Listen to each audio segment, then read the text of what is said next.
Highway 12 in Waves. Have you tried Sundate sun care products with heart? Have you been introduced to Sundate?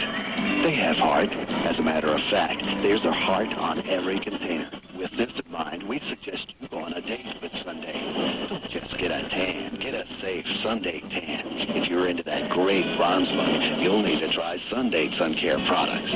Waterproof and PABA-free, the ultimate in sun care. There's only one sun care product with heart. Sundate. Look for the heart. I'm down in the dugout with Nashville Southeastern Regional winners Mike Ripito. Mike, you came off the big win last night out of the losers column. How do the kids feel? Oh, they feel pretty good. They was glad to get a win underneath their belt, and I think they're ready to go tonight. Who'll be your pitching ace tonight? We're throwing Fountain bottled water for only 68 cents a day. Plus, your first 20 gallons are free on the setup. Hi, I'm Brandon of Water Fountain Water Care. If you've ever thought about bottled water service, now is the perfect time to have Water Fountain bottled water delivered to your doorstep. Call 441-4408 on the Outer Banks or 338-9600 in Elizabeth City for Water Fountain bottled water. Welcome to Fantasy Island, where all your dreams come true. Wait a minute. There's no fantasy here. This is Ocean Island's Limousine, the newest, largest, most luxurious white stretch limo on the Outer Banks, with more amenities than any limo in northeastern North Carolina, including 2 televisions and VCRs, a full wet bar, telephone, and mood lights for just the right touch. And if that isn't enough, Ocean Island's Limousine red carpet service will take you anywhere for less than you think. Book your fantasy now by calling 441-8000. Ocean Island's Limousine, 441-8000. And welcome back to Coy Tillett Senior Memorial Field, where the players are being introduced, and the princesses from the Hammond, Indiana Chiefs are dressed up like Indians. And somewhere out there with their coach, I think, is Gene Foreman. Where are you, Gene? Come in, buddy. Ken, I'm down in the Hammond, Indiana, the Ohio Valley region winners with head coach Dave Sutkowski. Dave, last night didn't fare too good for you, did it? Well, we had that, I guess you call it a slugfest, 10-9, and, neither team played real solid defense. We had 4 errors, they had 5 errors, and we both put the ball in play and hit the ball well. But, we've always believed the name of the game is pitching and defense, and we didn't play real good defense last ball game. Up in the press box, everybody up there was totally taken back the way you guys kept on coming back, banging and banging and banging it. And up until the bottom half of the 7th inning, everybody thought you were going to tie that game up and go ahead. Well, we were talking in dugout, too. We said, this is one of those type of ball games where the last team that bats is the team that's going to win, and we were the last team batting. Unfortunately, we just didn't push across that tying run. We had the opportunity with the runner on second and only 1 out, and didn't come through with the hit that we needed. Who's going to be your starting pitcher in tonight's game? Ronnie Jones, a right-hander, is going to start for us. He's been our number 2 and number 3 man all year long. Fairly good fastball, throws a real good slider, mixes his pitches up, and if he keeps his pitches down, I think we'll be in good shape. Dave, you're going to be depending heavily on batting tonight. Who are some of the stars that we should be looking for? Well, all season long, we've counted on our leadoff man and our number 2 hitter to get on base, and they've done that in this tournament. And the 3, 4, and 5 hitters, it's their job, which is J.J. Switkowski in a 3 spot, Miguel Ramirez in the 4 spot, and Johnny Craig in a 5 spot to push those runners along. So we'll be counting real heavily on those 3 hitters in the middle of the order. One of the things we commented also about was the fine catching that your team has. Johnny Craig has done an outstanding job for us, not only in this tournament, but all season long. And he's outstanding as far as blocking the ball and defensively and throwing the ball to second base. He's got a good, quick release. And then, he's basically our captain on the field down there.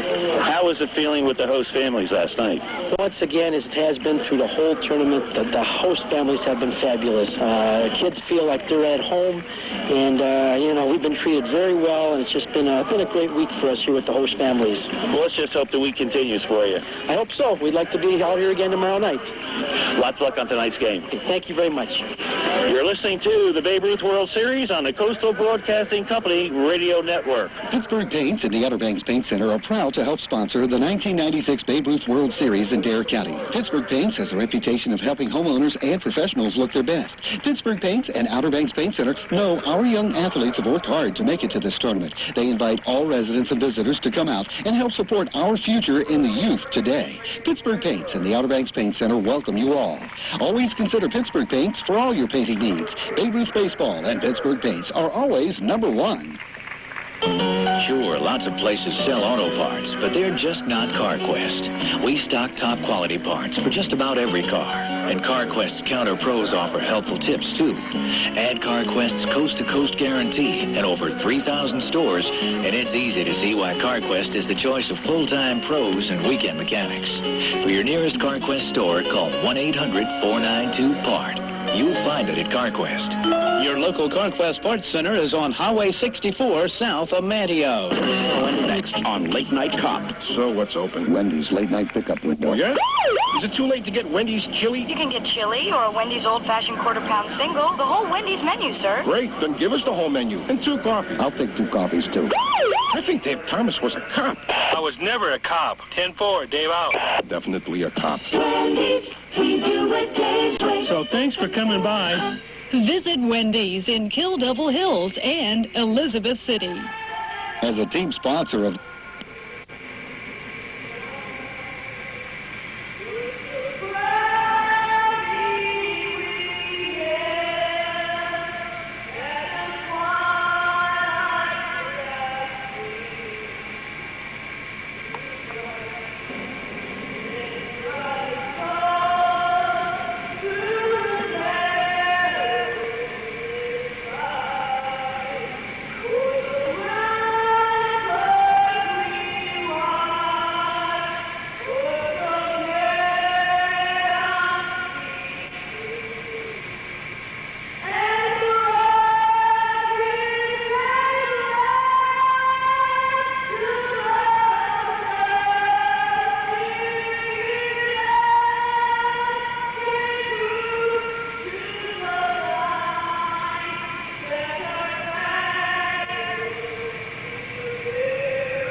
as we have the presentation of colors and the singing of our national anthem, and it looks like baseball's about ready to begin here, Tim. Tashambi, a 7th grader at Manteo Elementary School. Our national team will be the home team tonight, and see if I can give you a little idea of who's going to be where on the mound. Charlie Phillips, as you heard in the interview. Josh Pride will be the catcher. Jason Adams on first. Grant Martin playing second. Mike Parsley shortstop. Johnny Ross will be over at third. Eric King in left field. Jeff Parsons in center. And Kyle Thomas in right field. You know, Tim, the names are starting to get familiar, aren't they? and easier. Yes. It seems like. We've, and Dare County Commissioner Geneva Perry throwing out the first pitch. Not too bad. Yeah, did better than most of her counterparts on the commission. I think Sammy Smith's the only one to throw a strike. Well, I made comment about that on my radio show this morning, and Todd from Pepsi called me. Todd threw a strike.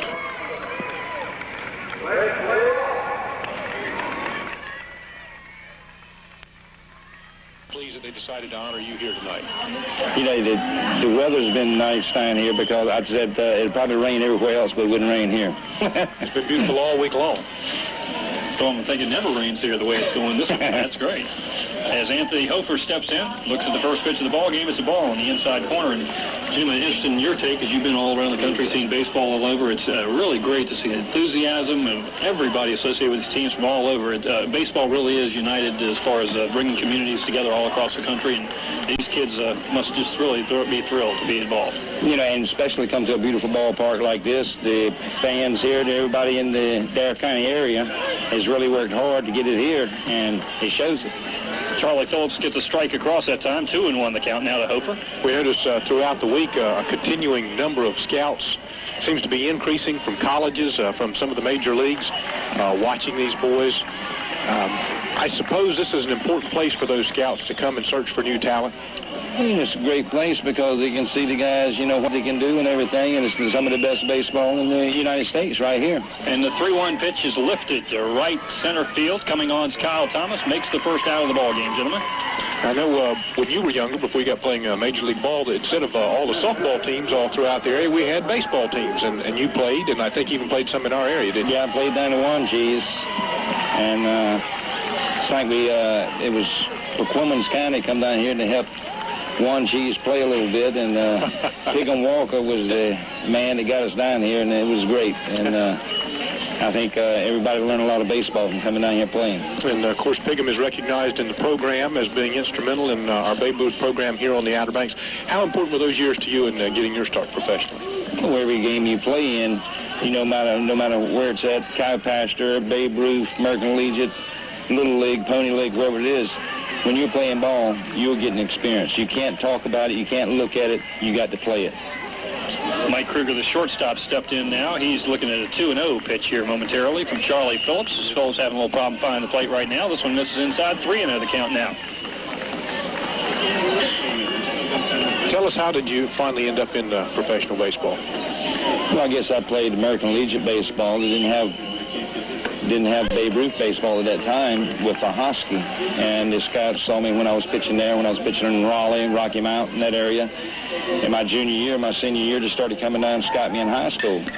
This one's lifted to right field once again. Kyle Thomas with a tough catch all the way back to the fence. He'll make the grab, though, for a long out number 2 here for Hammond, Indiana, and that brings up J.J. Switkowski.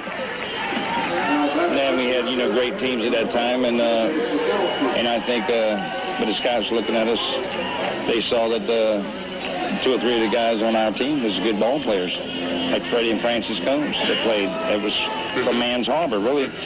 And first pitch to Switkowski on the outside corner for a strike. And the scouts saw us, and Freddie and Francis got scholarships to college, and plus Francis got the catcher got signed with the Yankees and played 4 or 5 years. See, I didn't know that. I hadn't heard the story. That's great. And I remember the names because I remember reading a little bit of the history of the program with Coy Tillett and his efforts, and didn't realize where they had gone from there. The 1-1 pitch misses high. 2-1 the count now.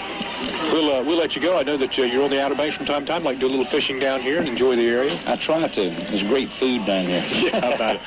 Thank you so much for spending a few minutes with us. We appreciate you taking time out from the game to visit with us. Thank you. Okay. Jim Hunter with us here as the next pitch is fouled down the right field line. We'll peel off into the seats for another 2-2 count coming up.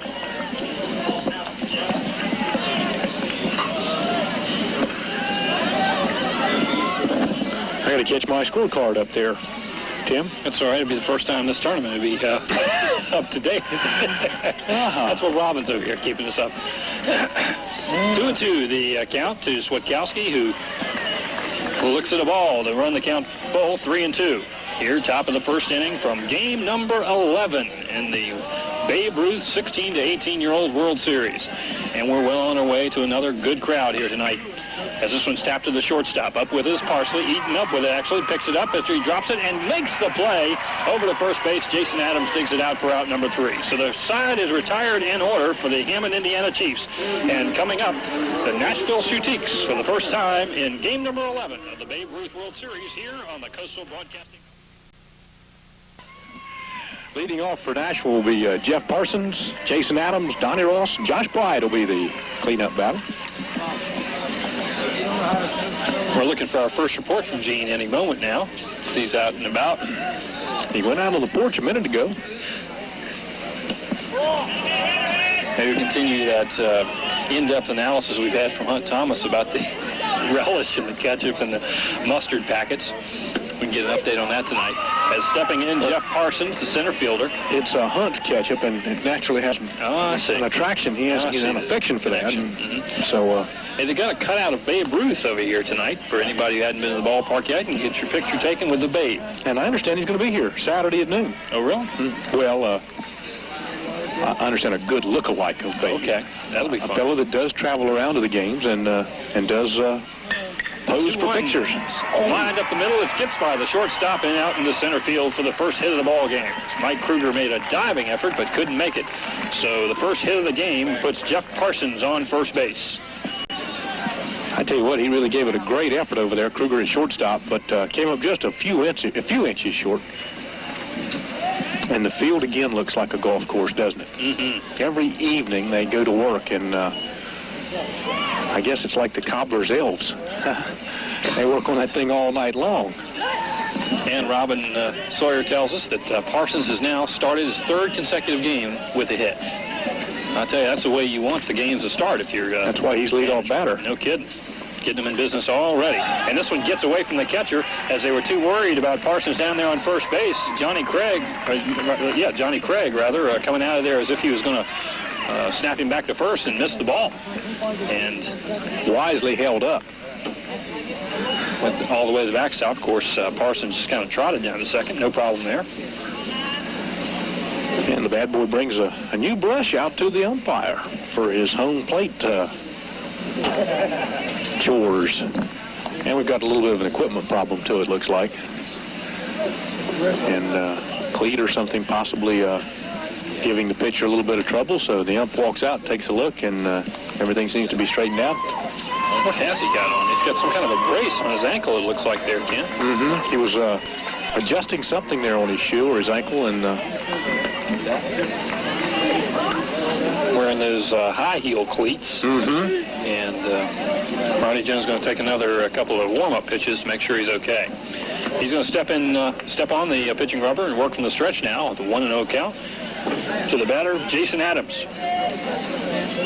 This one's tapped on the right-hand side of the infield. Second baseman up with it. Hofer over to first in time for the first out of the inning. It's good enough to advance the runner Parsons over to third base. And so now with 1 out in the game, Donnie Ross has a chance for an RBI here in the bottom of the first inning.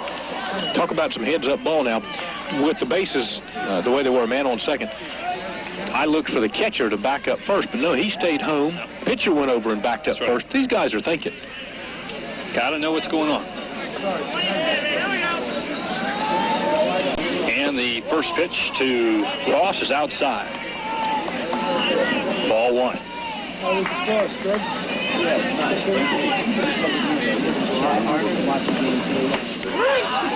This one right in there for a strike as you hear the home plate umpire, Joe DePristo.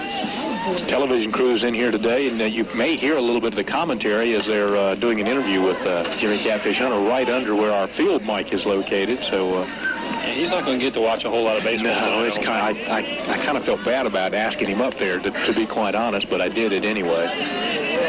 And he was gracious enough to accommodate us. And I suppose it's tough to get any peace when you go out in public at. This one's knocked to the second baseman again, and he boots it over his head. Took actually a bad hop. Will go all the way into right field. The runner scores easily from third base. So the first run of the ball game on the board in the person of Jess Parsons. Will that be an error on 4, you think? The 4, baby? It pretty tough. That took a pretty bad hop, but I think he probably should have had it. He waited on it. If he had come charging at the ball, he would have probably made the catch. And he's going to come into the mound. The whole infield. Yep. As we said, 1 loss and they're done, so the intensity of this game can't be overestimated.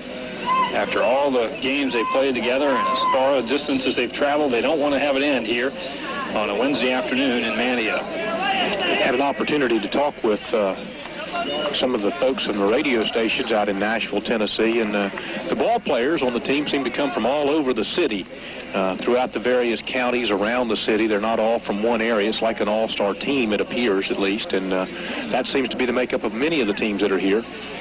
Some of the best from their areas, and we certainly have seen that. We're going to try to get him over there on first, but he's not quite quick enough. They scored that a hit a moment ago by Donnie Ross, so give him credit for an RBI. And Josh Pride is hit by the pitch.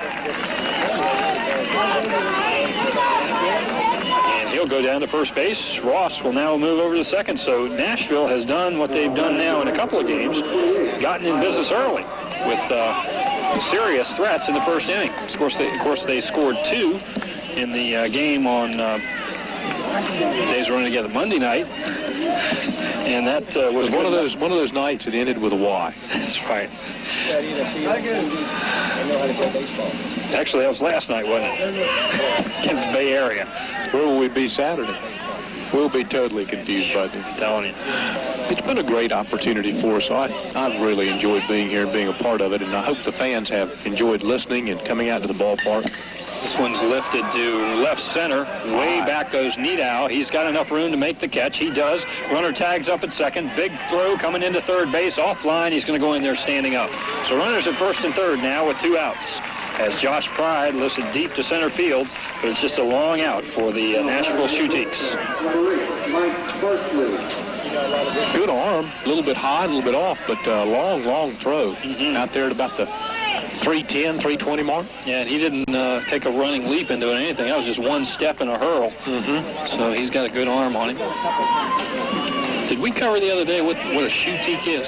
No. Did you find out? No, I was going to ask you. A nautique is a boat, I think. Boutique is a place to get your hair done. We're homing in on it. We're moving in. Scrabble. This is a great Scrabble word here. Shootique. What is a shootique? We pose that question to the rest of the press box and get nothing but frowns. Yeah. Pretty serious group up here. Yeah, we were told. Said, if you want to cheer, we'll find you a place in the bleachers. So we don't cheer up here. No, sir. We just cut up all the time.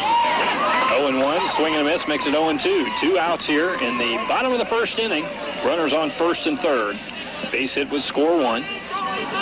We'll save that question if the Nashville team wins for their coach. Runner goes to second. They're going to attempt to throw him out, and the runner's going to come from home to third. I mean, from third to home. Boy, did you see what was supposed to happen there? The shortstop was to cover second. The second baseman was to cut the throw off, come back to home, and pick off that runner. But when the runner ran into the shortstop, both were hurt. The runner's holding his head. The shortstop is holding his shin, I believe. I was thinking he got some spikes right in the leg as he came in there. Well, it looked like he went under him head first. But nonetheless, the play was broken up. It didn't materialize as they had planned. It was obviously something that they intended to do. And it looks like they're going to bring some medical personnel out and take a look at him. Why don't we take a 60-second timeout while this is going on, and we'll come back and see if we can give you an update on what his status is. You're listening to the Babe Ruth World Series on the Coastal Broadcasting Company Radio Network. Have you tried Sundate sun care products with heart? Have you been introduced to Sundate? They have heart.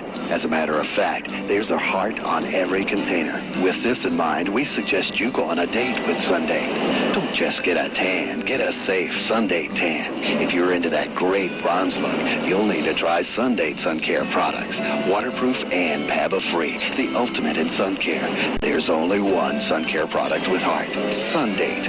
Look for the heart. Forget typical, say goodbye to the usual too. Take the road less traveled. There's nothing ordinary about it. Taco Bell, let's head for the border. Taco Bell, it's time.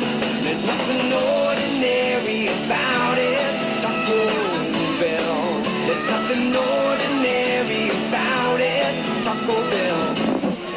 And welcome back to Coytillett Senior Memorial Field. Ken Mann along with Tim Cafferty. Gene Foreman is out somewhere in the stands, hopefully near the section where the EMTs are working. And it looks like the shortstop, Mike Kruger from Hammond, Indiana, is down. He was up and walking around, so I don't believe the injury is probably too serious, Tim. But maybe you can see a little better with your binoculars. They are wrapping his leg out there, so not sure if it's a bandage, as if he's been cut, or if they are fearful that something has been seriously injured. But regardless, they're going to have some replacements come in here momentarily. They're going to help him off the field. And, of course, as we've indicated a few times during this tournament, medical personnel are here on duty to help in the event of exactly this kind of problem. Certainly want to credit the Albemarle Hospital for helping with that service here at the field. We're in the bottom of the first inning. If you're just joining us, the score is 2-0 right now. The Nashville Shootiques are leading the Chiefs from Indiana here. And this is a loser's bracket game. Let's see if we can find Gene Foreman now. Gene's out on the field. Gene, have you got any information for us at this point, or is it a little early? Ken, it sort of looks like his shoe is, he got hit in the shin, and it could have, the spikes could have ripped it open, but I didn't see any blood or anything, so I just get probably just bruised. Okay. But the big thing about it is you said before, you and Tim, about Jim Catfish Hunter night, and Jim's big family is here. There are a lot of people here from Jim's immediate family. I have his niece with me, Sherry. Sherry, what's it feel to have your uncle honored here tonight? We're very proud. Sherry, you live in this area? Yes. Where, Dare County. So there's a lot of people here from Dare County and also Hereford County to see the honor tonight. Yes, there is. Back to you. Thank you. And he has a nephew that lives here, too.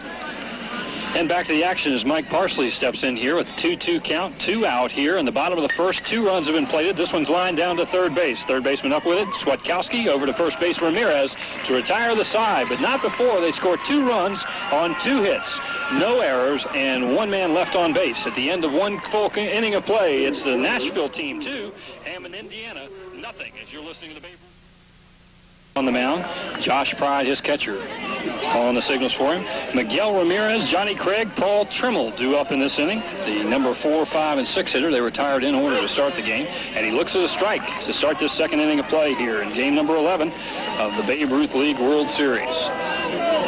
Coming to you live from Coy Tillett Senior Memorial Field in Manteo, North Carolina. This one's lifted to the right field. Kyle Thomas with another chance. Already put 2 away. Make it 3 now as he handles this one easily. It's about 300 feet out into right field. Thomas has had a busy series. Contributed defensively on more than one occasion throughout the series. He's made 3 of the 4 putouts in this game so far. And stepping in now, Johnny Craig, the catcher for the Hammond, Indiana team, wearing their road uniforms today for the first time. They've been the home team in their other 2 ball games in this tournament. Gray bottoms and tops, highlighted by red and black. Craig came into the series batting .416. He looks at a pitch high for 1-0. The left-hander wheels, deals, and fires another ball high, 2-0. The pitching has really been the story of this tournament, Ken. I've been talking to people around, and everybody's just shocked at the low-scoring games with these excellent ball players. We run the count to 3-0 now. With the exception of that one big game where just about everybody on the team had a hit, and I think there was a final score 10-9. 10-9. And almost as many runs as the rest of the games combined. A slugfest. 3-1 is almost an automatic pitch down the middle, called for a strike. And the right-hander will step back in here for a delivery that's usually a hitter's pitch, and he hits it foul that time. He thought about it just a bit, but then he realized under the circumstances of a pitch that close, he had to protect the plate, had to go for it. So 3-2 is the count to the number 5 hitter, Johnny Craig, the catcher. Left-hander kicks high, fires to the mound. This one's tapped foul to the third base side. He'll have another chance here. I was just looking at this Hammond team, really a scrappy group. They won 1-0 in their first game over Omaha in a game that could have gone either way. And then the Alcosta team had every intention of putting them away 3 or 4 times, just could never do it in that winner's bracket game on Monday night, 10-9 that game. And as disappointed as they might be, here they are in a game that they have to come from behind once again. And that 3-2 pitch is lost high, so Johnny Craig gets a base on balls. Eric King, Jeff Parsons, Kyle Thomas in the outfield. They were really playing over to the right quite a bit when Johnny Craig was batting, and that one that went down the left baseline didn't move them a bit. They stayed right there. But he really came around fast on the ball. That brings up Paul Trimmel.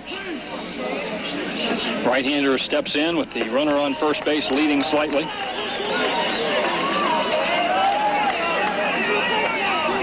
And he looks at the ball, 1-0.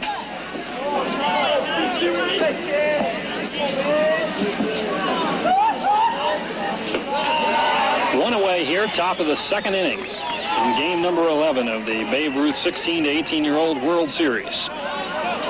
Catfish Hunter was talking about the weather, and checked it this afternoon. We're looking at the same kind of weather all the way into Sunday. Beautiful sunny skies on the Outer Banks, light easterly winds for the next day or so. And this is high 3-0. Tomorrow night, by the way, Gaylord Perry night. And also around 5 o'clock, Scott McGregor, which Tim will tell you a little bit more about him, is going to speak a little bit. Left-handed pitcher, Baltimore Orioles. 105 wins in the 80s. Second winningest pitcher in that decade. So somebody told me. Seems to be quite a nice gentleman and a very good commentator when it comes to doing sports. So he'll be with us tomorrow as well. Here comes the 3-0 pitch. Called strike right down the pipe.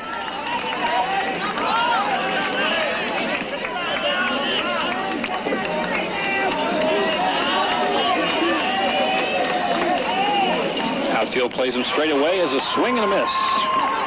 Runs the count full, 3-2.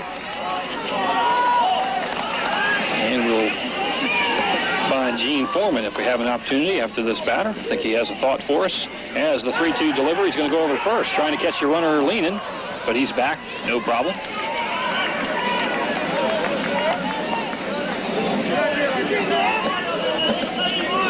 Richard Small, the umpire over on first base. Craig taking his lead over there on the 3-2 offering is high to put 2 riders on. Gene? Well, Tim, I found a man who was original shoe-teak, Jamie Pride. Jamie, what is a shoe-teak? Well, back in 1971, our sponsor at that time was Jimmy Stewart. That's now one of the Babe Ruth National Commissioners. He worked for Genesco, and a friend of his by the name of Bonnie opened up a shoe store and called it Bonnie's Shoe-Teak, and she sponsored the team. So this is a silver anniversary. I played on first Shoe-Teak's team. My son. Oh, we lost him a little bit there, but I gathered that he played on the first team and his son is playing. Is that right, Gene? That's right. Absolutely, Josh. Wow. And he's very proud of it, too. Has every right to be, too. Thanks a lot, Gene. That's great info. That gives you goosebumps, doesn't it? 25 years of it, huh? Mm-hmm. Wow. So it is shoe-teak. Now we know. It's just like a boutique, except it's a shoe-teak. 1 ball, no strike, 1 out here. Top of the second inning, 2 base runners on. They try to chase the runner back to first, and they do. Throw a little bit wide, but it's chased down by Jason Adams. I guess the question is, are they still in business, and will I have to stop by and buy some boots while I'm out there, huh? Yeah, there you go. Well, that would be a boutique, wouldn't it? And Mike Ripito is going to call time, come out and talk to his left-hand pitcher in the first jam of the night, as he's had consecutive base on balls here to start the second inning after retiring the side pretty much with no problem in the top of the first. And the home plate umpire is going to slowly walk out and break up the conversation. I wonder if they're a little bit warm tonight with the temperature like it is. Mm-hmm. 2-0 is the count on the batter, Ronnie Jones, who calls time himself now as the ball gets loose down in the left field bullpen. I was mentioning about Jimmy Catfish Hunter's nephew, Percy Hunter, lives in Wanchese and goes to our church. We see him from time to time. Swing and a miss, 2-1. Catfish brothers were also great baseball players as well. Came from a very athletic family.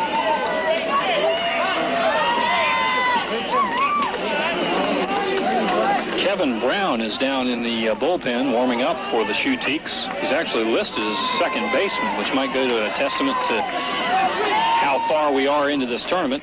And managers have to make decisions to put people in positions they may not be as familiar with. As this one's lifted to right field, fouling, or peeling foul, and will go up in the seats for strike 2. Kyle Thomas made a good move on it, but it was just a little too far for him to reach on the other side of the fence. And the stand's starting to fill up under the shade trees again, Mr. Cafferty. Mm-hmm. And this time we have balloons. You see them going up through the trees there? See the helium balloon? There it goes. Over the top. Very nice. 3-2 the count now as that one misses high. So we'll see what the pleasure is here. Head coach Dave Sikowski. He's not been terribly daring in the tournament, kind of playing it conservative. But on 3-2 and 1 out, you might have a play on here to get the runners moving. And a swing and a miss strikes him out for out number 2.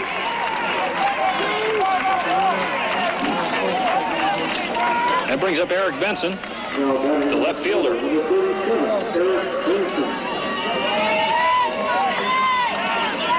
That was an important batter.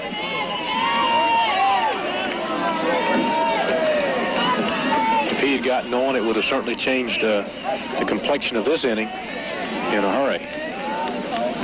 The left-hander deals to the right-hander as they chase the runner back to first base. Actually, the first baseman wasn't there to receive the throw. He came from behind the bag and caught it a couple of feet behind the bag. No real problem there. Of course, the first base runner isn't going to go too far because there's a runner on second base. Exactly. But just reminding him he knows he's down there. Josh Pride has a pretty good arm. Yes. Third baseman playing fairly close to the line here on the left-hand side.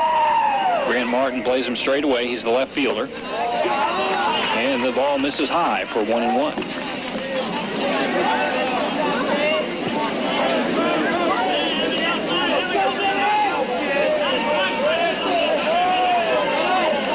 Two away here in the top of the second inning. Swing and a miss. 1-2. We're down near the bottom of the lineup for Hammond, Indiana.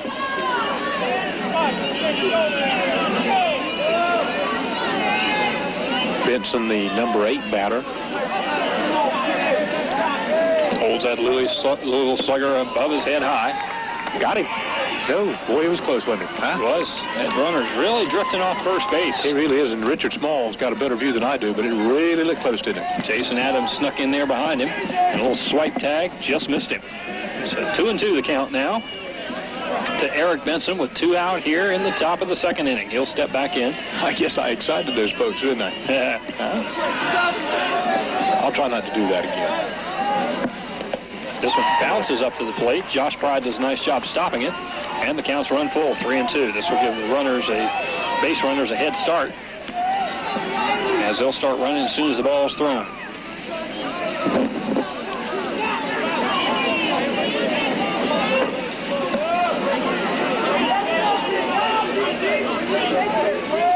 Here they go. Here comes the pitch. It's tapped to the third baseman, who will drop the ball, tries to step on the bag for the out, and kicks it into the foul area. So everybody's safe on the error by the third baseman. And the bases are loaded now with 2 outs in the top of the second. Donnie Ross over on third base and kicking himself a little bit. Mike Parsley comes over and says, it's all right, shake it off. He did what anyone, I think, probably would have done. And actually started making his move before he had the ball, I think. Well, he got distracted, I'm sure, with the base runner coming in. He knew he had to make the play quickly, and the ball was hit fairly slowly. So he started moving towards third and sort of ran away from the ball, waiting for the ball to come to him. And they arrived, the base runner and the ball arrived basically at the same time there at third base. So the first error of the ball game brings up the number 9 hitter, Mike Niedow, the center fielder, who looks at a ball on the outside corner. So that goes down as an E5. And it shows up on the big clock. Big scoreboard. Still no hits in the ball game, of course, for Hammond, Indiana, as they've had 2 base runners reach on walks, and then that third one there is because of that error. And the 1-1 pitch. Lined up to center field. There's a base hit. 1 run will score. Here comes the second one. Around third. Throw is in time, and they get him at the plate. What a collision. Man, head over heels, but he's still out. Man, he holds on to the ball. It looked like a football game, didn't it? Oh, my goodness. Nobody heard, and he was covered up, protected himself, but what a great tag. What a play. And a nice peg from out there in right field. What an arm on Kyle Thomas. He came through again. But 1 run does score to cut the lead to 2-1 here as we enter the bottom of the second inning. An aggressive game of leapfrog. Gene, did you happen to see that last out? I saw that last out, but I'm going to give you an injury report. The shortstop for Hammond has a badly bruised shin. It's wrapped up and no problem there. The fellow who got hurt in last night's game, Chandler, they sent him to the hospital today for an MRI. Everything's fine, and they go, if they do win and go into Friday's round, they expect him to play. So hopefully everybody is okay and not badly banged up for the rest of the season. Thank you, Gene. Back to Tim Cafferty now as play-by-play continues. As we start the bottom of the second inning, stepping in for the Nashville Shootiques, Grant Martin, the second baseman, who swings and misses on the first offering for strike one. And he's not wasting any time, swinging at the second one as well for another strike. Martin's a left-handed batter. Ronnie Jones working his second inning here in the World Series. This one misses high. Ball one. Sort of slipped out of his hand when he turned it loose. Seemed to. Like a curveball that didn't curve. Mm-hmm. He's going to try it again. This one misses outside as well, 2-2. Takes a long time. Watch how long he takes getting that ball positioned just right in his hand. He's got it hidden with that glove. Spinning it around in there. Getting the threads just where he wants them. 2-2 pitch. Swung on, fouled away.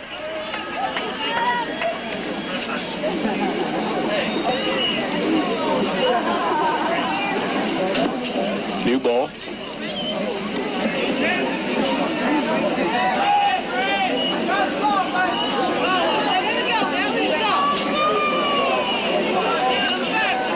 Looking at Johnny Craig down here. Boy, he is studying his head coach, Dave Sikowski, over there in the dugout as he comes back to put the equipment on behind the plate. And this one's fouled away as well to keep the count at 2-2 here with one away in the bottom of the second inning.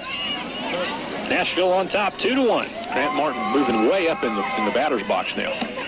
Jones 2-2 pitch right on the outside corner for a called strike three.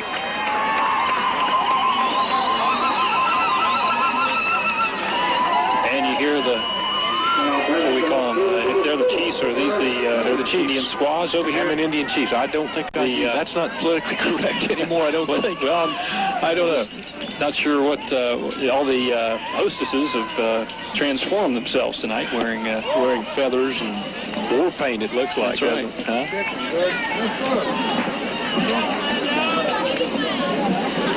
2 outs. 1 out actually. Scoreboard's a little ahead of me here. I think it is. I know it's been a long week, but eventually they'll get there, but they're not there yet. Yeah, 2 balls. What we got. This nice. one's wrapped though down the left field line. It's going to be a base hit. At least one going deep into the corner. Rounding first is Eric King, digging for second. He's going to go in there standing up with a double. King making a nice throw over to Grant Martin at second base. Over the shortstop's head, partially. No need to cut it off. Way back in there in the corner, about 320 feet.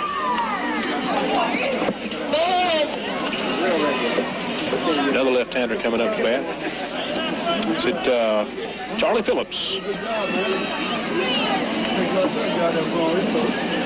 He's the pitcher, of course, who's worked through now 2 innings, only giving up 1 hit.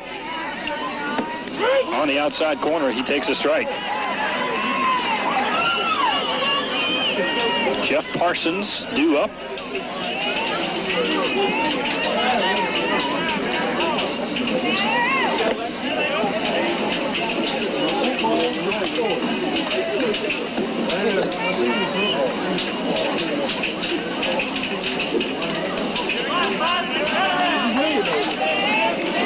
And the 1-1 pitch getting ready to come from Ronnie Jones as he looks a runner back to second and misses on the outside corner.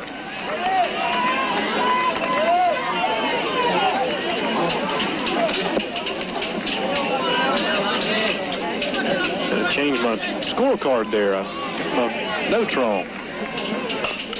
This one's knocked over to the first baseman. Ramirez up with it himself and tags the bag for the second out of the inning. So Eric King moves over to third base on that.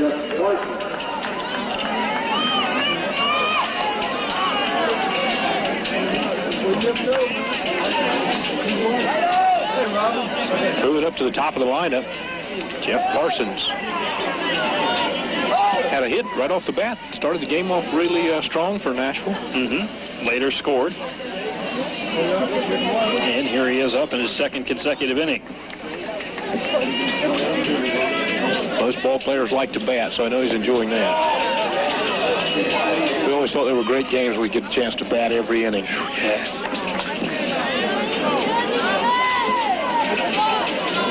Has anyone ever gone 9 for 9?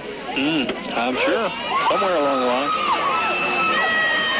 I don't see it in the Babe Ruth record book, though. I think World Series, anyway. Gene mentioned to us that they'd had another situation where the base runner had been outrun by the batter in a Babe Ruth game many years ago. We were talking about never having seen that before, but I guess it had happened at least once before, hadn't it? Nothing new. And the next one is a strike for 1-2 the count. Make it 2-2 now as he misses on the outside corner. Parsons making Ronnie Jones work on this at-bat. Jones has allowed 3 hits here in 2 innings of work, and he's run this count full, 3-2, as he misses on the outside corner once again. Parsons leaning into it as if he had an idea to swing, but thought better of it. And the 3-2 pitch, swung on, driven, foul. And he was headed to first.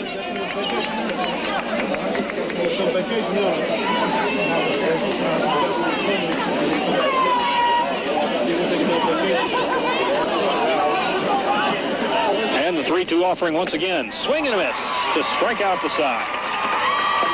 So Parsons strikes out for the 3rd out of the inning. No runs on 1 hit. There was 1 base runner left. No errors in the inning. And at the end of 2 complete now, your score remains 2-1.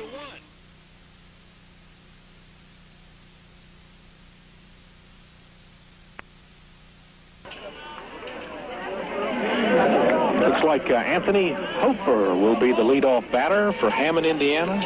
Kruger and Spikowski following him.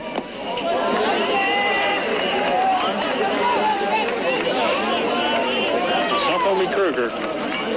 She's out of the game, of course. But Hofer is up right now. Who replaced him? I didn't make that change. This one's knocked over the shortstop area. The third baseman tried for it, and the shortstop was behind him. Neither of them are going to make the play. And he's going to reach base. When the shortstop missed the ball, he kicked it almost out of play over there.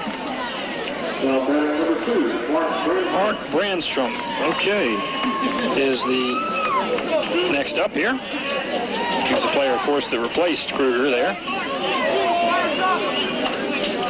And he has a base runner in front of him, as that was ruled a hit there a moment ago by Hofer. And I think that's the right call. There's a tough chance. Third baseman clearly couldn't have gotten it. It was a really tough chance for shortstop. Now they got the runner in the rundown. First baseman has it. Now the shortstop. Now back over to first, and he drops the ball, and he'll be safe back at first. Wow. Caught him there, didn't he? They had him in a pickle, as they say. He paused for just a brief moment when they overthrew first to think, should I go back to first or on to second? And his coach called him back on to first. Look at the dance he's doing over there. You see that? The coach was kind of animated as he was trying to give him some advice as to what to do. 1 foot up, 1 foot down, spin around. That's tough play. Tough play for the defense. I know you work on it, but you don't have that many opportunities to really practice it in the game. And everybody's concentrating on getting the runner so much. You got to catch the ball, of course, first, and that's exactly what didn't happen that time for the second baseman who was on first that time. And Ronnie Jones, or rather Charlie Phillips, being left-handed, he can look right over at him. He can't get far away. Takes a lead off the base, though, and the first pitch is a strike.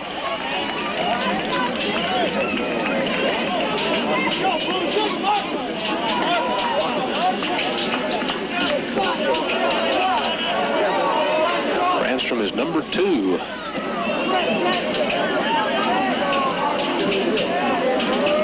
And the 0-1 pitch is not going to be made. Over to first again. Brandstrom looked like he was going to bunt.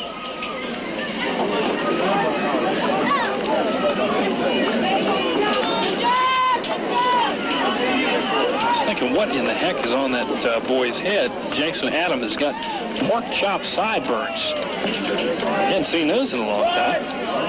Not since your day, Ken. As this one misses high, 1-1. I just recently shaved mine off. As the hair started falling out of the top of my head, it didn't quite look like it used to look. That was back when I was playing rock and roll music. When I moved into country, I started cleaning up my acting. I see. Of course, country's going a little bit... Yeah. Here's the 1-1 offering, bunted over to the first baseman. He'll have to field it. Second baseman covers first, puts him away, and the runner advances to second base. So Mark Brandstrom does his job, moving the runner along. Real nice play.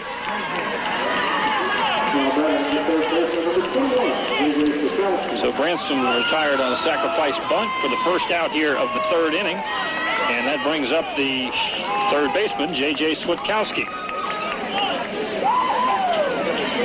who looks over to his coach, Dave Sutkowski, no relation.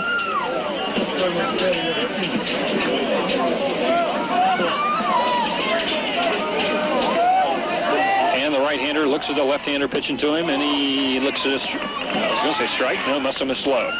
1-0.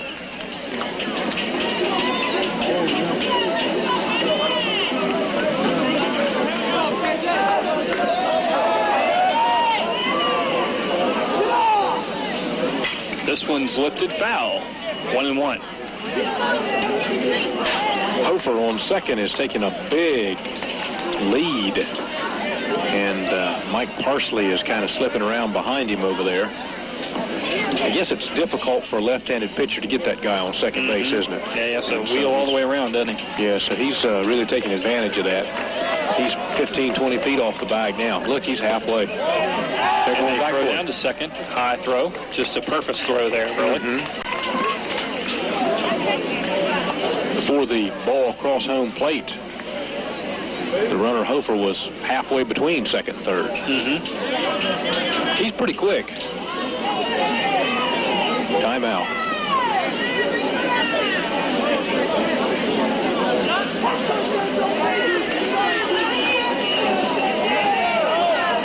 And the 2-1 pitch. High.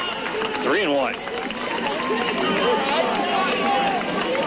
Gave him that high sign, his coach over at third base. I suppose that must be the hit away. Could be. As the runner leads from second, it's another high pitch to put the second base runner on in the inning. So Hammond in business here. 2 on here in the top of the third. And the cleanup hitter walking in now, Miguel Ramirez.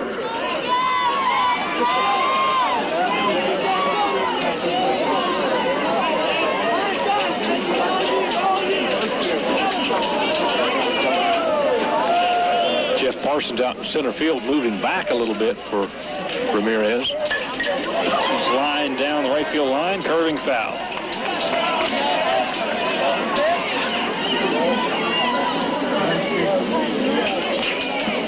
Johnny Craig in the circle. Ramirez batting .333 in the series coming into this ball game. Did you ever find out what that black stick was they were warming up with last night? It was a Nashville team, wasn't it? No, I didn't. I haven't moved out of my seat a whole lot here the last 5 days. I hadn't noticed. We have our field reporters. We'll get them on that. How about that? Well, I was going in the latter part of the evening, and I thought, well, maybe Tim asked someone. Yeah, well, sorry, I dropped the ball on that one. I don't see it tonight. We'll keep an eye out for bat right now, so I have to look. Tried to check his swing, couldn't do it. Strike 2. Someone warming up in the bullpen for Nashville. Can't make the number out from here, but we'll check it for you. Maybe Kevin Brown, who was down there before. Yeah, Kevin Brown. And Robin Sawyer pointed out to us a while ago a valid statistic that the coach shared with us last night. Remember, they only have 13 players. They've only got 4 reserves, and of course, one's injured. So he's only got 3 players left. Most of the other teams brought 18 players. His team only brought 13, so he's down to 12. Of course, you got to play 9. Do you have to play with 9? Could play with 8, I think. I guess. Yeah, I think the rules would allow him to play with 8. Sure.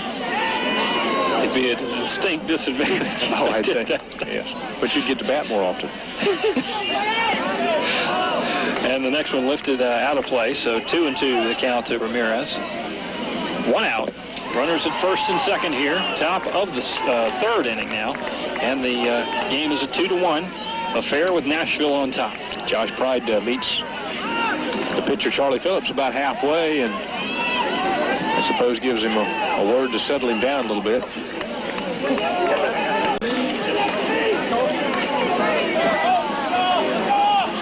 Both runners head for their respective bases, and the pitch is high, so the bases are loaded on the base on balls. 1 out here. Second walk of the inning. Second consecutive walk as well. We're in the top of the third. 1 out. And Hammond, Indiana is threatening. They're trailing 2-1 and looking at a good opportunity to tie and go ahead here.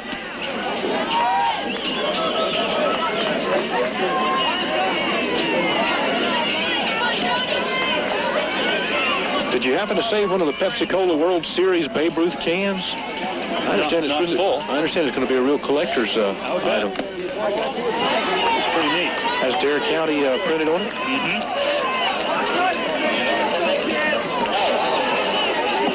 Try to get Jim Hunter to sign one of those books.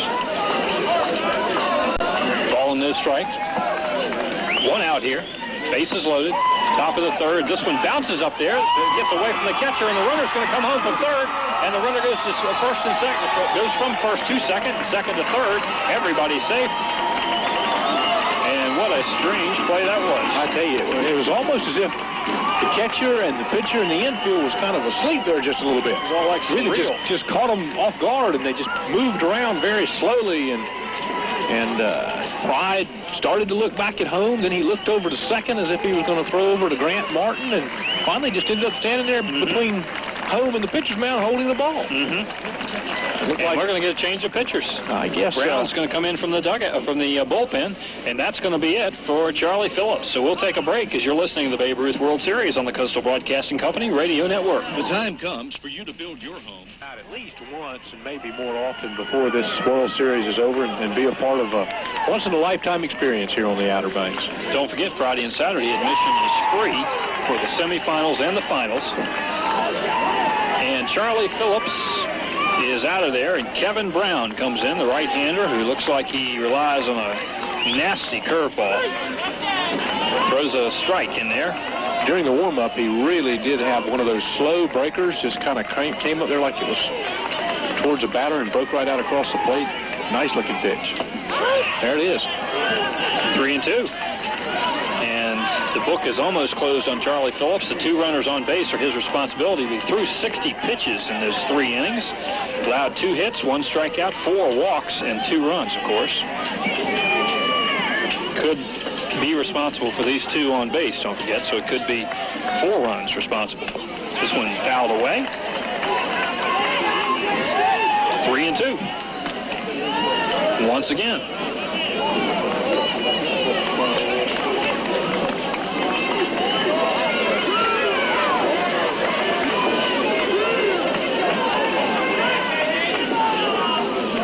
Switkowski leads from third. Ramirez on second.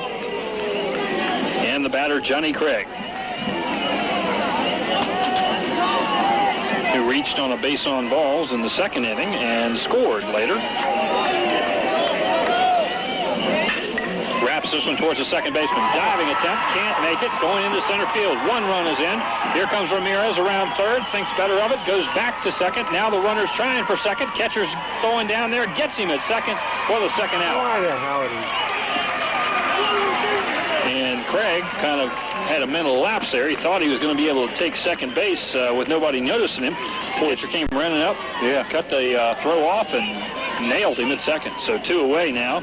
Very third. Very deliberate play. Josh Pride saw him coming, just didn't break down and throw the ball immediately, waited till his second baseman was in place and just threw a rifle bullet in there, perfectly thrown ball, and took him out of the game. So give Craig a single and an RBI, and he's retired 8-2-6.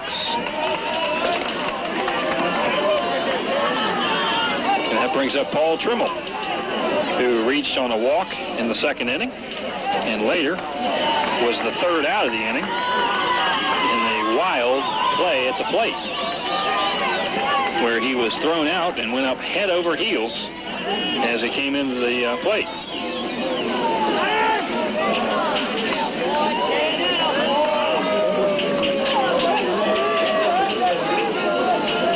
Home plate umpire calls timeout.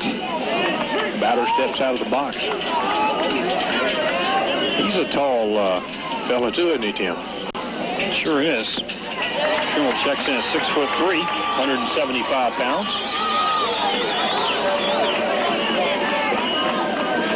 Looks at another ball, 3-0 now to Paul Trimmel, who will likely be taken on this pitch. He does, and he takes a strike.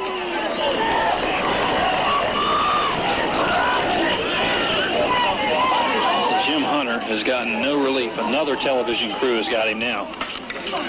As this one's wrapped down to the first baseman, Jason Adams takes it himself and retires the side, but not before 2 runs scored here in the top of the third inning on 1 hit. There was 1 base runner left on, and at the end of 2.5 innings of play, it's 3-2 with the Hammond, Indiana team now on top of Nashville. Followed by Donnie Ross and Josh Pride. He was retired by the second baseman his first time up in the first inning. Looks at a strike, start the inning. And Nashville is behind for the first time in 2 games. And this one tapped over to the first baseman. He'll handle it by himself. Will Ramirez, his steady glove over there, scoops it up, and 1 step, and he's on the bag to retire the first batter. Third baseman comes up, Donnie Ross. Donnie Ross got on an error his last time up bat. Actually, they scored a single. Did they? We questioned whether it was going to be an error. That's right. I remember that. The questionable error. On the second baseman, that ball that took the high bounce and went over him, and you said, I think he could have gotten to it. Yep. And they said, no, he couldn't. Nope, well, they're right. I thought they were listening to us. Yeah, well. 2 balls and no strikes as Ronnie Jones has missed high. Now for the third time to Donnie Ross. And Jones has worked himself in a little bit of a hole here, the second batter of the third inning. And gives him a free pass. That was a quick one too, wasn't it? Those base on balls are rarely a good thing for a pitcher. That's actually the first walk of the game given up by Ronnie Jones. Josh Pride had to do a lot of work behind home plate in that last inning. He's the catcher, obviously. Popped out his last time at bat in the first inning.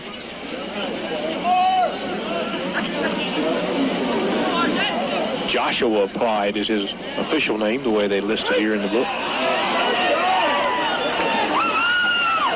And the first one across for the called strike. From Nashville, Tennessee.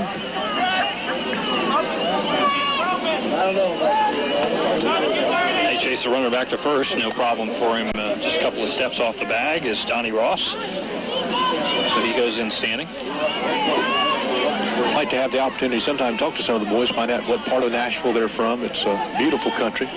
When you leave the city there, you go right out into the country. It's not like a lot of suburbs and things, a lot of farms and horses, and just a beautiful, beautiful part of our country. And the 1-1 swung on and missed. Strike 2. They chase him back to first with a little snap throw down there.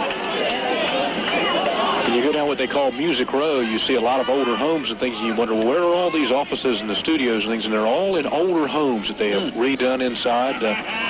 One of the great studios, their Emerald Studios, actually in the basement of an older home. When you move inside, of course, it's quite contemporary and nice lobbies and reception areas and beautiful studios, the latest in digital equipment. You literally see the artist walking down the sidewalks there, just like you would imagine. Ball and 2 strikes and a swing and a miss for Josh Pride. Retires him for the second out of the inning. It'll bring up Kyle Thomas, the right fielder.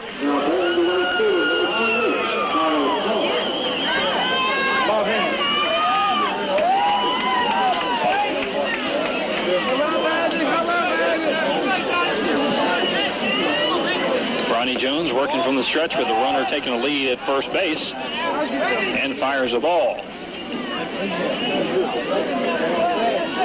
We're planning again this year to have coverage of the Country Music Awards from Nashville in October. It's always a lot of fun.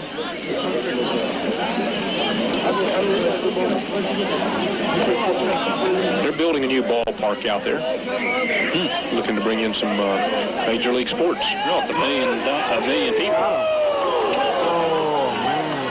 Close play at first base.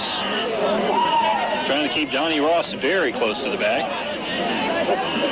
But he's safe. And with 2 out here in the bottom of the third inning, here comes the 1-0 pitch. It's a ball for 2-0.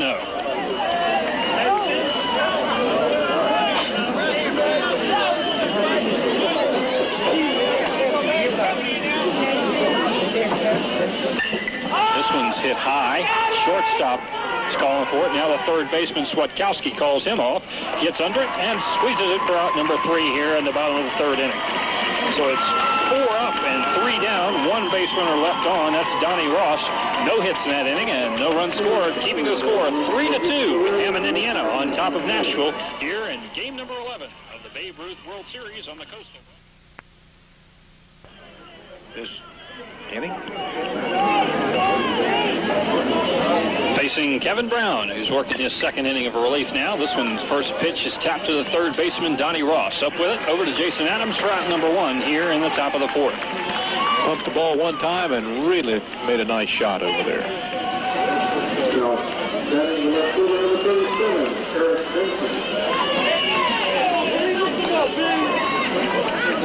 3-2 the score. Hammond, Indiana has come from behind to take the lead on Nashville Shootiques.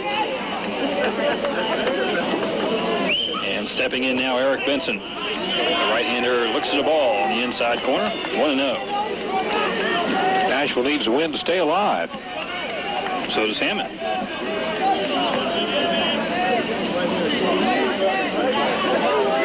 Both teams have already dropped 1, and actually all the teams tonight. This is a loser's bracket night. It sure is. 2 losers are done. And the 2 winners will play tomorrow. They start falling off in a hurry now, don't they? They really do. Tonight is Jimmy Catfish Hunter night. Tomorrow night is Gaylord Perry night. Gaylord living over on Collington Island now. You know who one of his neighbors is? Yes. A broadcast partner. Oh, countless times I've been told. Ball and 2 strikes now to Eric Benson. I understand that tonight also is the evening they're going to present the... No, it's tomorrow night. They're going to present the rings to the 1986. 96. What does it say out there? Can you see it from here? 1996 2A state champions from Manteo High School. And the right-hander Brown comes to the plate on the 2-2 pitch and misses inside. Run count full to Eric Benson. It's not that I'm illiterate. I can't see as good as I used to. How about you, old man? How was your birthday? Did your wife do something special for you last night? Birthday cake or anything? She's asleep by the time I got Yep. I have to reintroduce myself to the family at the end of this week. Wow. Yep. She called me and she said, since Tim will be spending his birthday with you, that's about how it does the tone of voice. Since Tim will be spending his birthday with you, she wanted me to be sure I took care of you. Have you spent all that money I gave? Yeah, I did. Base on balls delivered to Eric Benson as the 3-2 pitch was high. And that brings up Mike Niedow.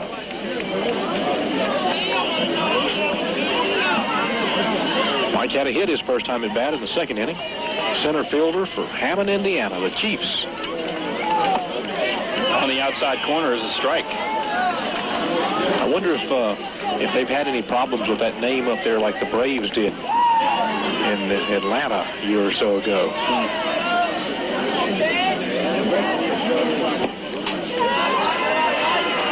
He's shaking his head.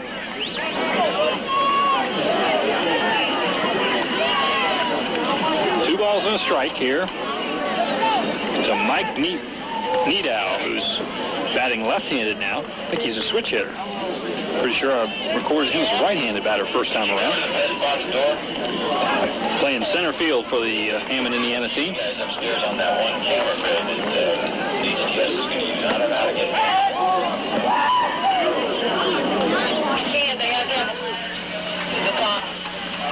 And the 3-1 count as this one misses, so the base runner Eric Benson takes a little more aggressive lead, as this might be a hitter's pitch, so to speak.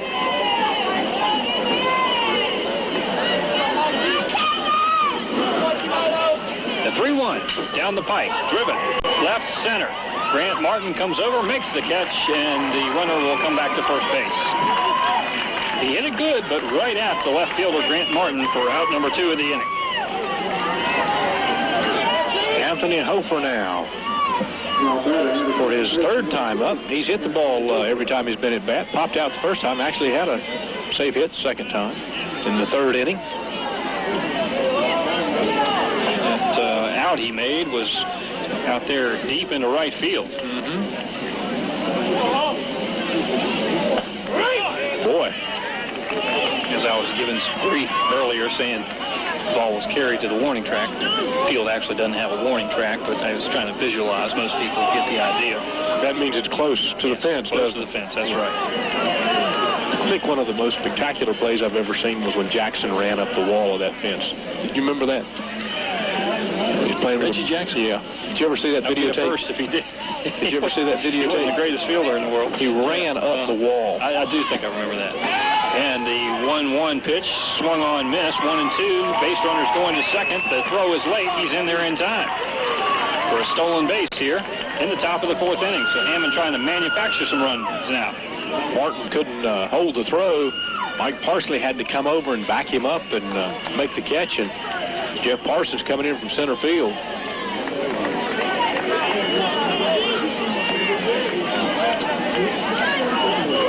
Josh Pride didn't really show a great arm on that. So Hammond may be testing him more as the game goes on. Am I out of whack on this particular inning? I don't see any outs on the scoreboard. There they go. 2 away. There they go. Okay.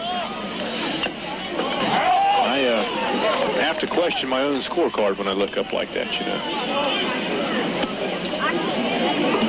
2-2 and 2 across there. 2s are wild. The runner on second is Eric Benson. Takes a good lead. This one's tapped down to the third baseman. Up with it is Ross. Guns across to first. Slides into first, but he's not there in time as the ball beats him for the 3rd out of the 4th inning. So that'll do it here in the 4th for the Hammond, Indiana team. No runs, no hits, and no errors. 1 man left on base at the end of that. 10-man, Tim Cafferty, Gene Foreman. We're moving into the bottom of the 4th inning. The National Shootiques coming up to bat. Mike Parsley, the leadoff batter. Parsley said one of his great highlights of his career, he hit a home run to send the Shootiques into the 1996 Regional Championship game. That would be a thrill. They played around, too. They were actually playing Florida to get to this point. Played some in North Carolina, Alabama, Mississippi, Virginia, and, of course, Tennessee.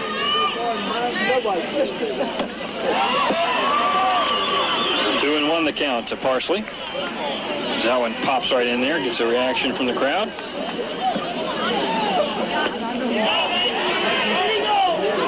Checks with the first base umpire to see if he went. Nope, 3-1 is the count to Parsley.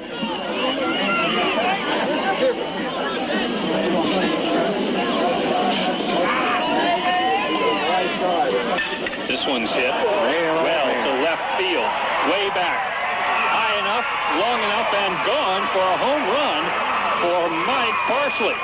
Got around on that one, didn't he? How about that? What did we say? His highlight was hitting a home run to send them in the 1996 Regional Championships. Well, he's just kept them alive in the state Babe Ruth playoffs. Right over about the same spot the home run to win the game last night went. About 340 in that region, right around the scoreboard. That ball may be still rolling over in the football field.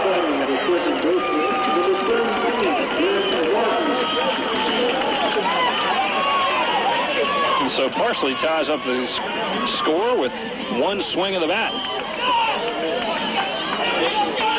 And Ronnie Jones will have to settle down out there on the mound as he's now given up 4 hits.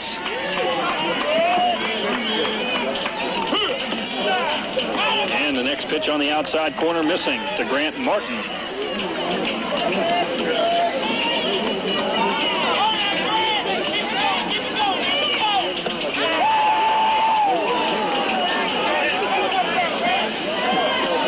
Count now. Martin struck out in the second inning.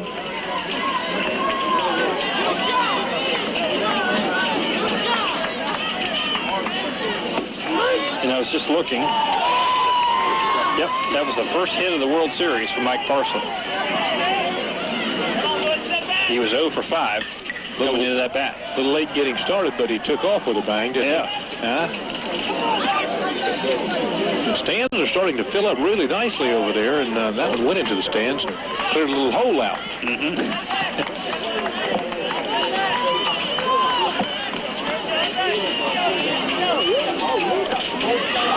Martin strikes out. Swing and a miss on that. Puts him down for the first out of the inning. That brings up Eric King. Eric King.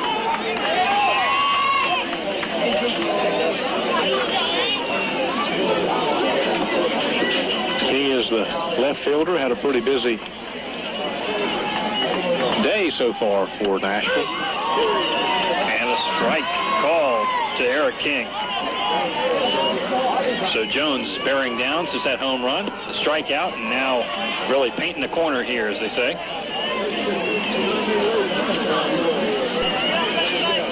King's an all-state player from Nashville, Tennessee. Pretty good honor, too, isn't it? Oh, yeah. And he wants to study engineering, so he's an ambitious man academically. This one's lifted foul to the left field side, curving foul. Pretty good hit ball, too. Pretty well hit. He could have straightened it out just a little bit.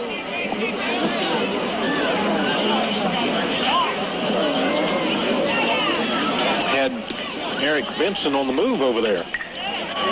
This one right up the center. The second baseman knocks it down, comes up. Big time play, but he's safe. Talk about an extra effort. Anthony Hofer really put it on that one. Did he ever? I mean to tell you, no way Ronnie Jones, the pitcher, could get to it. Hofer just had to dive, snatch that thing up, and come back, and it didn't stay on the ground long either. All in one sweeping action, he made his catch and turned around to make his throw. There was no lack of effort on his part. And so now Ronnie Jones, after giving up the home run and then striking out the next batter, is now giving up an infield single here in the 4th inning.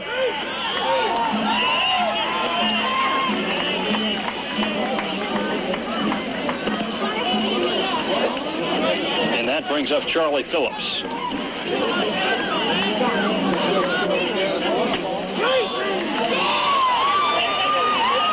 Who's actually not in the game anymore, is he, Tim? No? Kevin Brown.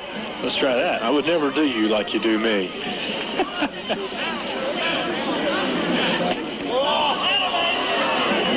I do it to myself. 2-1 the count now as Brown swings and misses on the next pitch. Only you and your hairdresser knew. Yeah.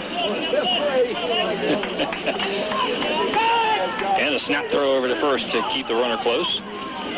He's safe. I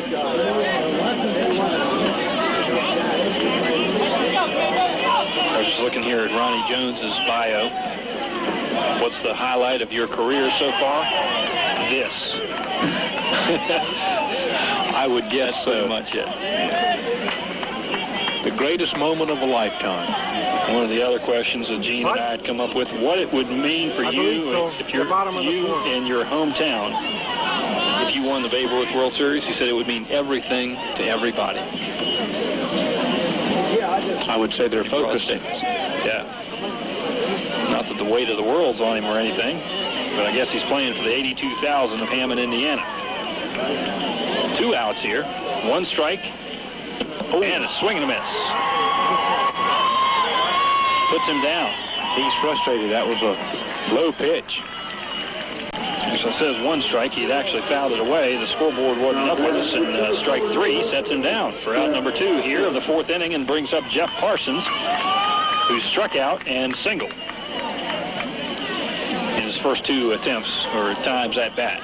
Basketball coach Doug Hendricks, I think, is running the scoreboard tonight. Helped us out with our coverage in the state playoffs.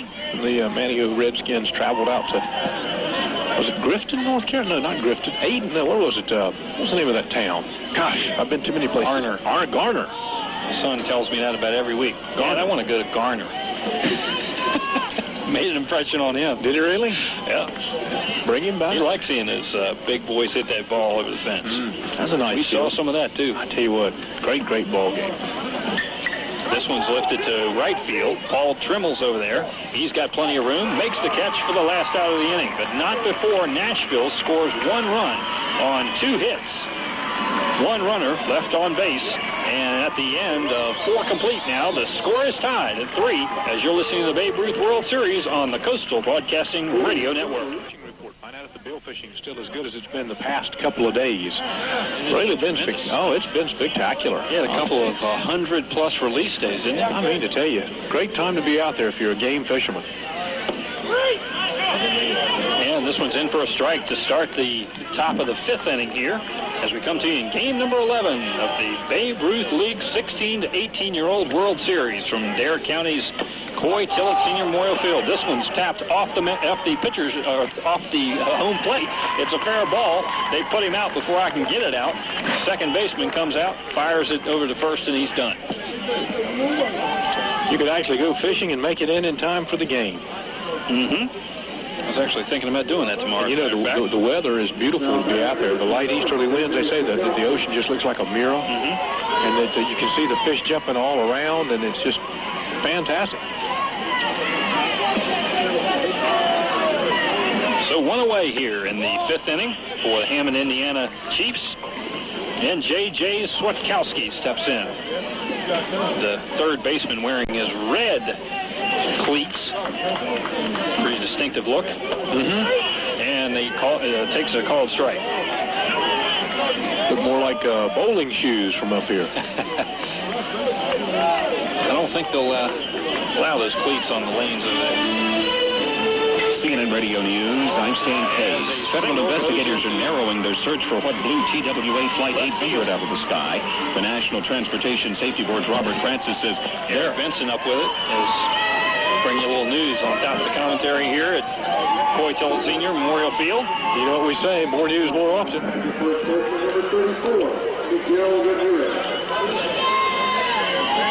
If it's happening on the Outer Banks, you'll hear it first right here on Carolina 92 in the wind.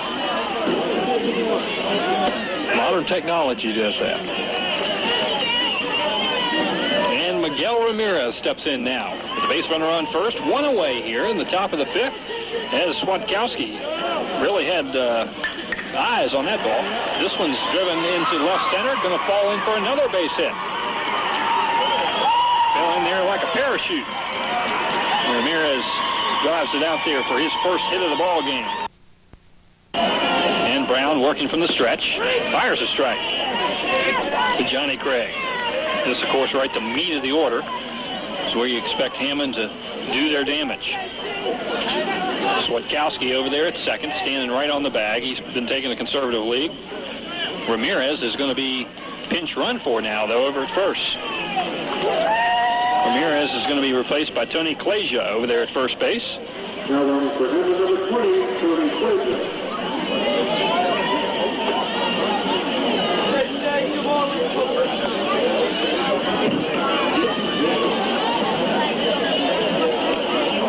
And the catcher, Johnny Craig, steps back in there with an 0-1 count against him. This one's lifted to left center field.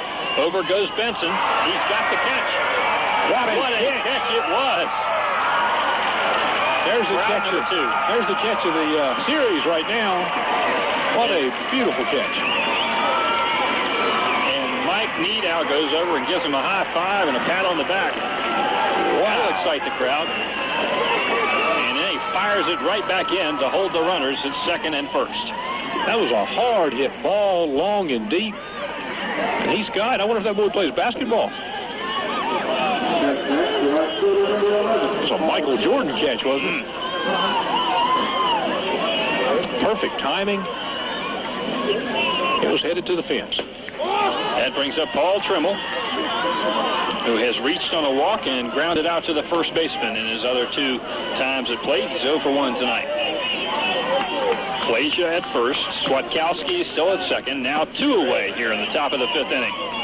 And there's a strike. 1-1. Klasia taking a big lead off of first. But as you said, where's he going? Well, just make sure the first baseman doesn't sneak in behind him. He's okay. And the delivery's on the outside corner for a ball. 2-1.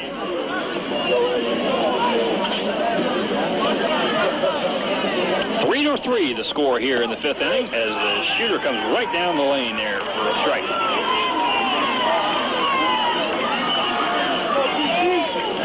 Important pitch now. And some sort of a signal there from the second or the short strike, Mike Parsley. Takes his hat off to signal the rest of the infield. At 3-2 the pitch, the count now. Everybody will be moving on this pitch.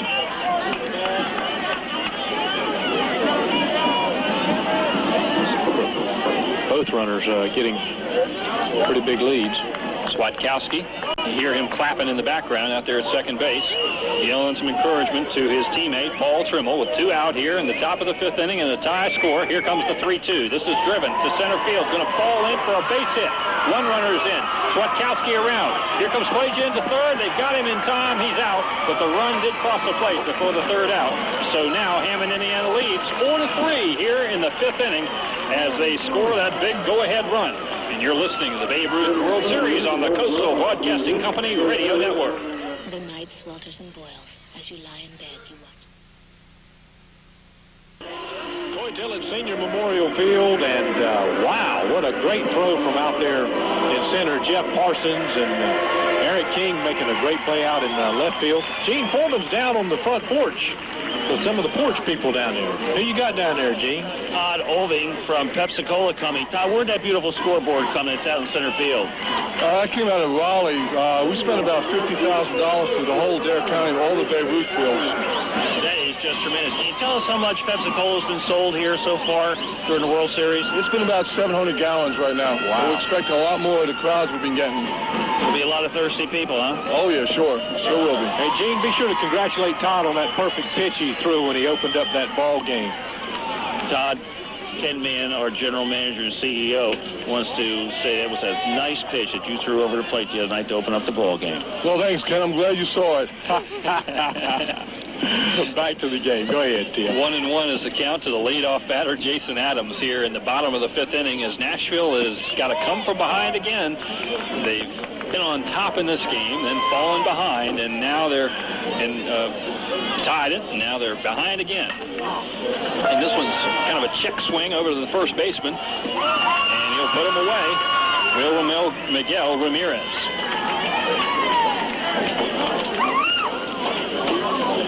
And Donnie Ross steps in now.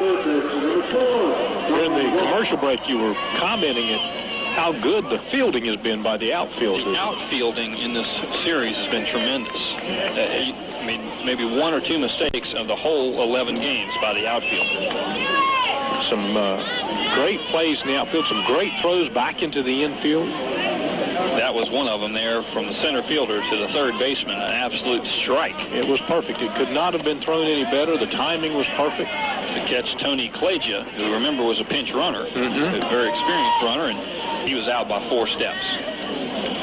2 balls, no strikes, make it 3-0 now as he misses outside to Donnie Ross. And Ronnie Jones will take a little walk around the mound to gather his thoughts here with 1 out in the 5th inning. And he loses him on a base on ball. So down to first goes Donnie Ross, and up to the plate comes Josh Pride. That's a good Nashville name, isn't it? Yes, it is, but no relation to Charlie. Charlie Pride's actually out of Texas. Charlie Pride played minor league baseball. Did he? Yes, he did. And has Nashville got a minor league team or anything like that over there? They do, and for the life of me, I couldn't tell you the name right now. And I knew you were going to get around to asking me that. You know what they do out there a lot? The country artists, the stars, have a lot of fundraisers for various things that they support, worthy causes, and they do it often with baseball games.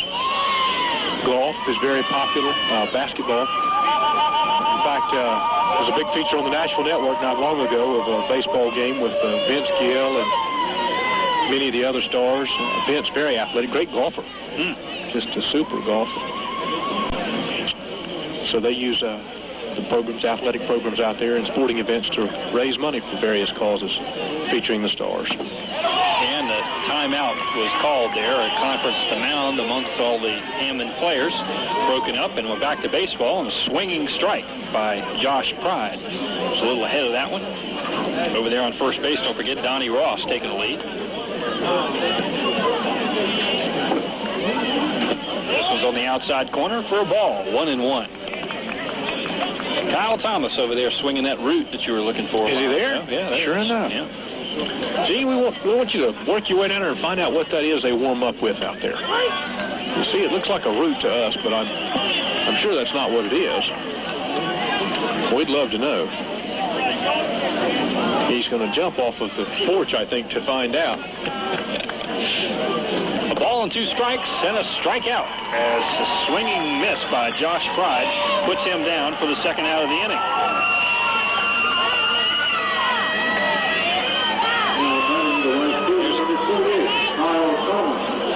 Okay, has he got a report for us? Sure do. That is a homemade swinging device that one of the fathers made. Swinging device. It is. It is weighted at one end with a golf weight that they would normally use on the head of a golf club while you're practicing. And on the bottom, there's another weight. And what he did was he took a metal bat, sawed it in half, inserted a piece of piping in between it, and then put a weight on the end so they can swing it. And it's a homemade device, and it's been proven that it's been very successful so far. Must be their lucky device. Probably is.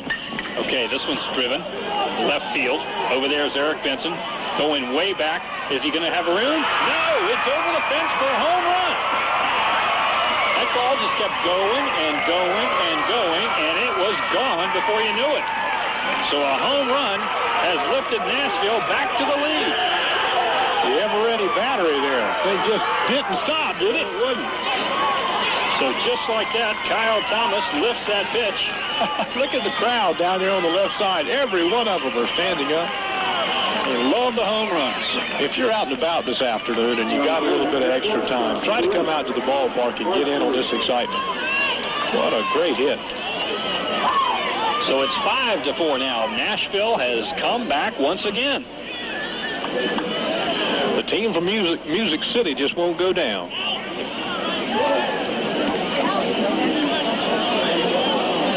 And that brings up the shortstop, Mike Parsley, who has singled. Oh, what's he done? He hit a home run, sorry. He hit a home run. Yes, he did. Right. His last time up. At 1 RBI. I had the 1 in the wrong place. This one's popped up to the left side of the infield. Shortstop calls for it. Mark Ransom squeezes it for out number 3, but not before Nashville comes back with 2 runs on the board on 1 big hit. Nobody left on base at the end of 5 complete now. It's 5-4. Nashville on top of Hammond, Indiana, as you're listening to the Babe Ruth World Series on the Coastal. Even that one had some drama. And I understand from talking to Babe Ruth officials that this is a bit unusual. Oh, yeah. They usually have like some dominant teams that just knock everybody off. 13-1 or 12-2 game or something like that. And we got a pitching change for the Nashville team. Jeff Parsons has come on. He was in center field. We've seen him work. He can throw a strike from center field. We'll find out what he can do from the mound. Now we need to see who's moving out to center for Nashville. And I'm going to have to admit I can't tell from here.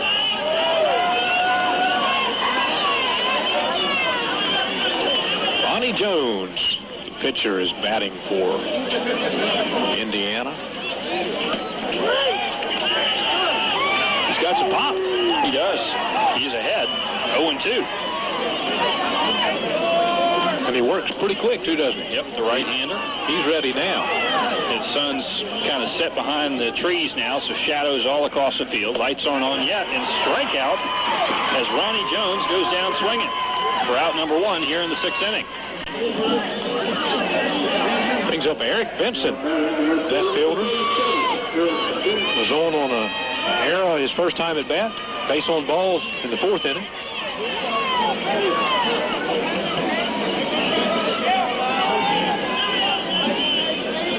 Have we determined who the center fielder is now? No, Kevin Brown's moved to second base. Okay. Know that. Jaggers. Okay. Jaggers is in center field. I don't remember him from a previous game. I think last night. Boy. Jeff Parsons really putting some heat on the ball. You can hear by the pop of the glove what's going on, I think. And it's 1-1, the count to the batter, Eric Benson, who's now missed again. I'm telling you, he is bringing it. 1-2. As they say, he's fanning them. And the Nashville crowd, building over here on the third baseline, is anticipating another strikeout. Wow, that was a vicious shot. Ooh. Those fans walking down that aisle have no idea how close they were to being knocked out. Are they going after the ball or leaving the park? It went screaming over the dugout and hit that retaining fence right there on the railing, right about 4 inches below the handrail. 2 young ladies were walking right past it at the moment. I still don't believe they knew how close they were to getting hit. And the 1-2 offering with 1 away here in the 6th, coming right down the pike for another strikeout. A called strikeout on Eric Benson. Working hard. That's the second one for Jeff Parsons. Hasn't taken him long to warm up, has it? Let me set that lineup for you now. Parsons is the new pitcher, of course. Kevin Brown moves from pitcher to second base. Martin is out, and Brandon Jaggers is in there at center field. This one's fouled back as well. They just cannot handle this stuff right now, Ken. He's just too strong for him.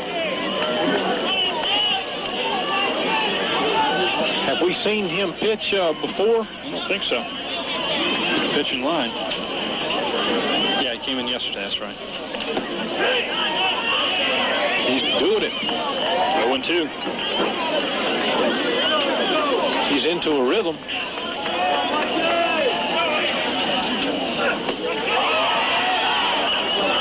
1-2.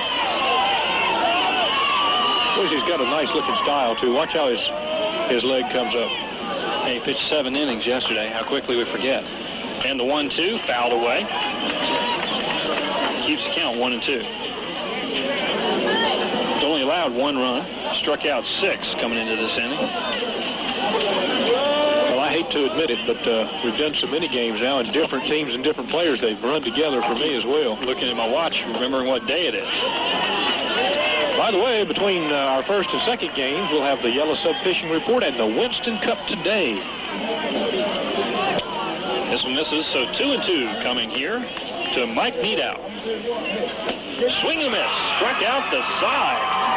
Mike Parsons right when his team needed it the most. So it's 3 up and 3 down for Hammond, Indiana for only the second time in the ball.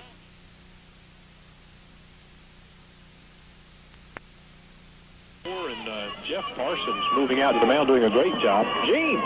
Yeah, Ken, Whitby is built at the gizmo that the kids are using to warm up. His name is Don Ross Sr., his son's a third baseman. Don, what is that thing? It's just a piece of scrap cable that I found on a construction job that the electricians use for running a lot of high-powered, high-voltage cable. And I had just asked him if I could have it because the diameter is the size of a baseball bat, and it weighs about 3 pounds to the foot. And the guy gave it to me, and the kids have been using it for 4 years. Do you think you'll ever patent that thing? I'm going to try to. It works. If Donnie gets the Seattle Mariners, you'll have to do it. You got that right. Absolutely. Lots of luck on your baseball team. Thank you very much. And knew it wasn't a golf club. I tell you, talking about. That's all he thinks about is golf. Yeah, he doesn't let a good story get in the way of the truth. Doesn't let the truth get in the way of a good story, you mean? Okay. Is that right? Yeah, well, that's true, too. We've got a man on base. That's right. Getting a little backwards there. So we're going to get base on balls on that first one, Grant Martin. And speaking of the Winston Cup today, Dale Jarrett's car is in the Outer Banks Mall, or it was earlier today, for those of you that are race fans. And, man, that's a spectacular automobile. Had the opportunity to stop by and have a picture taken there with it. And Ronnie Jones, after missing 4 consecutive pitches that were balls, it gives a base on balls, he's going to be replaced. So with a timeout for the new pitcher to come in, we'll take a break as you're listening to the Babe Ruth World Series on the Coastal Broadcasting Company Radio Network. Third, Brandstrom still at shortstop, and the catcher still Johnny Craig. And the batter is still Eric King, or will be in the moments when he steps in here. He's 2 for 2 tonight. He's doubled and singled and been left on base both times. And with his team cooking up something here, he's going to bunt the ball down the first base side. The pitcher will have to field it, retire him at first base, but he does his job moving the runner down to second base in the person of Brandon Jaggers.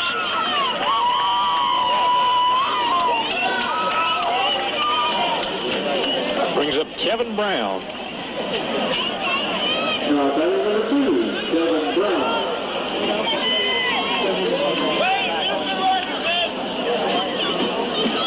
Program Director Hunt Thomas wants me to remind you to bring your Walkman to the championship game of the Babe Ruth World Series Saturday. And during the game, we're going to give away CDs to folks that are listening.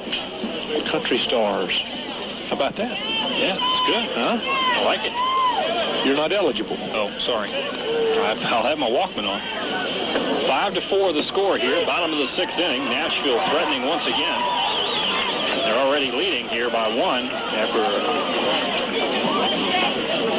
nice 2-run homer in the bottom of the 5th to stake them back on top over this Hammond team, the 4th lead change of the game.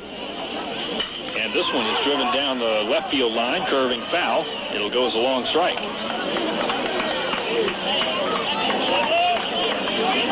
Crowd continues to grow, moving into those bleachers down that left field line. I think the permanent bleachers on each side hold a couple thousand, and so when we start moving down in that area, you're starting to push the 3,000 mark. I'm sure we'll get a number here pretty soon about attendance, but looks like a good crowd again this evening. I was surprised at how many people come out to the Tidewater Tides games when I went this year. I had a great time out there. No balls, 2 strikes. The pitch is a swinging strike for strike 3. The Harbor Park is just a beautiful facility. It'd be great if we could get maybe the Tides and the Richmond Braves to have an exhibition game out here sometime. Park's a little bit small into center field. It is. Down the lines, it's got, it's as big as any park you'll find down the line.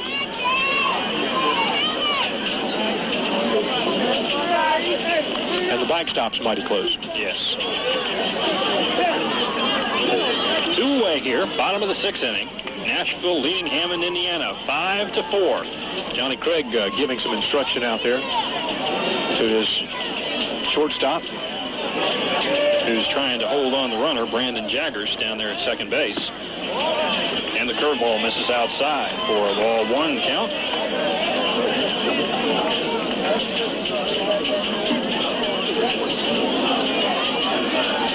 And the lights are on here at Coy Tillett Senior Memorial Field.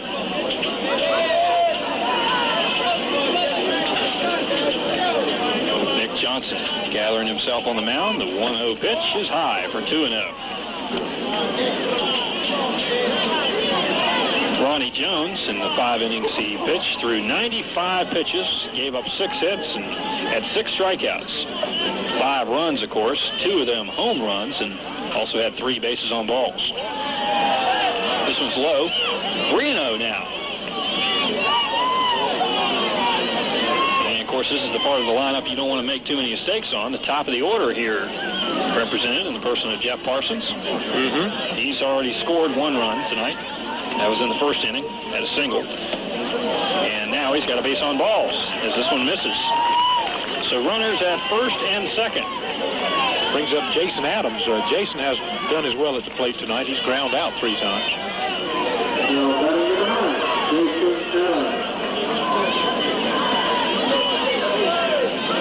But he has his opportunity now. Nick Johnson wants a new ball. That one's text. After giving up that base on balls. He wants another new ball. Doesn't like that one either. He's only got one other to choose from, so that's about all that's left. How many dozen have we lost now? I'm sure Gene has the count. There were 7 dozen a night or so ago. That was the first night. And then another 5 I heard on Sunday. I think they're down to 19 dozen balls left. So, and this one's in the dirt. Runners are going to try to advance. Fakes the throw to third. Craig won't throw it. And he says, darn it, I can't believe I dropped that ball. He's angry with himself. Better part of wisdom to hold on, though. And he's just now picking up his equipment, putting it back on. So a real scoring opportunity now for Nashville. A single will drive in 2, most likely. With the leadoff batter down at second, usually representing your fastest player on the team. And with 2 outs, he'll be going on anything that's struck. And now 2-0 the count to Jason Adams as the next pitch misses as well. And Nick Johnson digging himself a little bit of a hole here in the 6th inning. This one's a strike.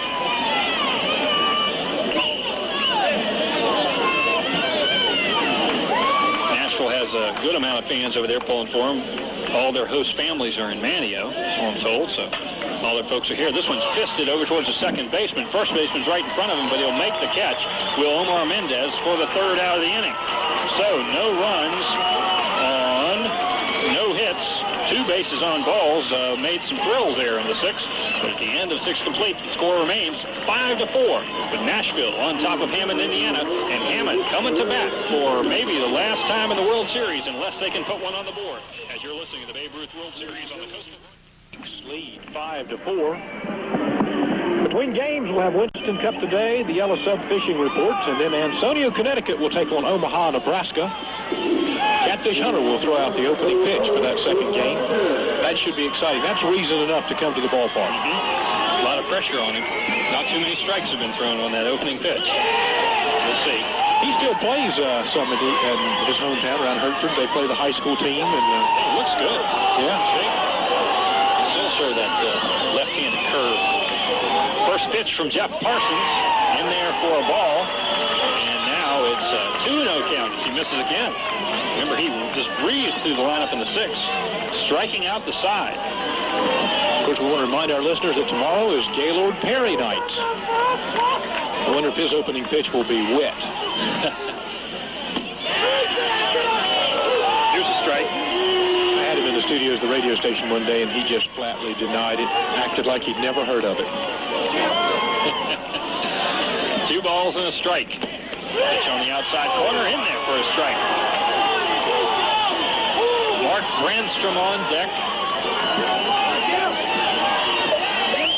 And J.J. Słodkowski, if he gets the opportunity here, trying to do something good as that one's lined into the dugout. How about that number? 00.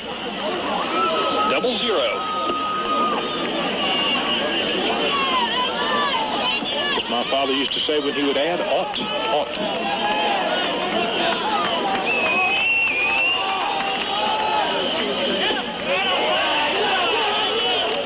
2-2 count. They checked to see if he went around. No, he did not. So 3-2 the count.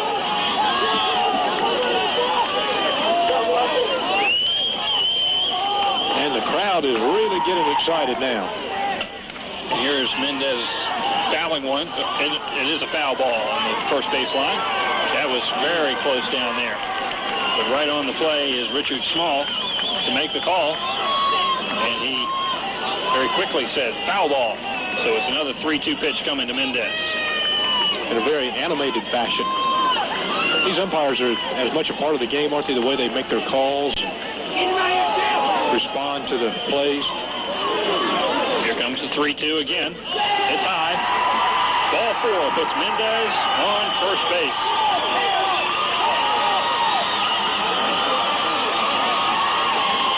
the tying run is on first. And Mark Brandstrom due up. But we'll see. Yeah, that's the way I have it. We'll find out in just a moment. I believe that's right. It is. Yes. Ground out his last time out.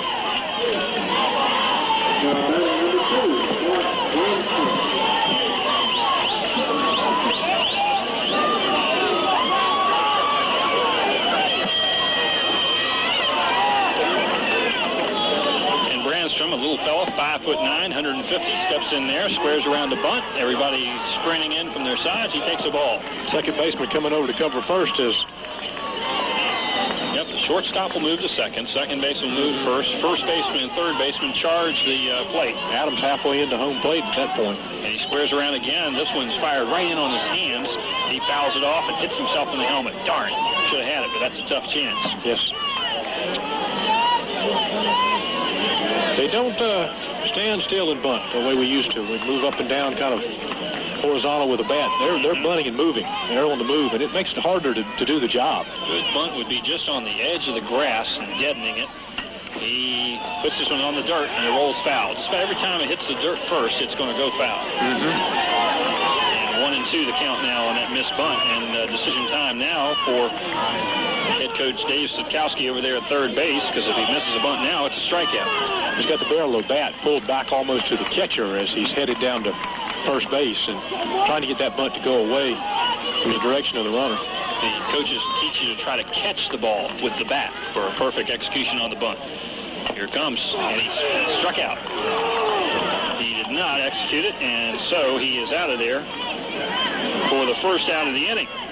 And that brings up J.J. Switkowski, the third baseman, who has scored twice tonight. He's 1 for 2, singled in the fifth inning, walked in the third inning, and grounded out to the third baseman in the first inning.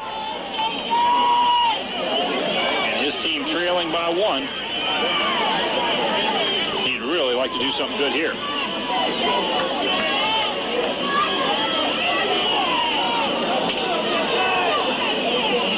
Switkowski looks to the pitch on the inside corner for a strike.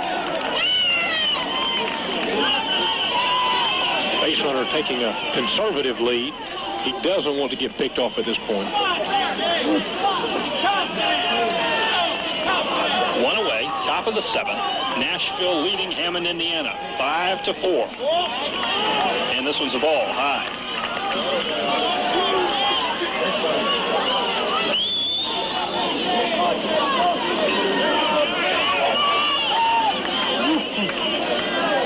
Switkowski very active in that batter's box, swings and misses, and a snap throw down to first base, not in time. 1-2 the count to Switkowski.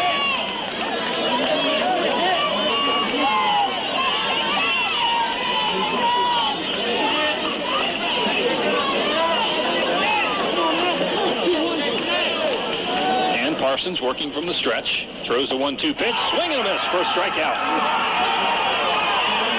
So every out that's been obtained by Jeff Parsons has been a strikeout.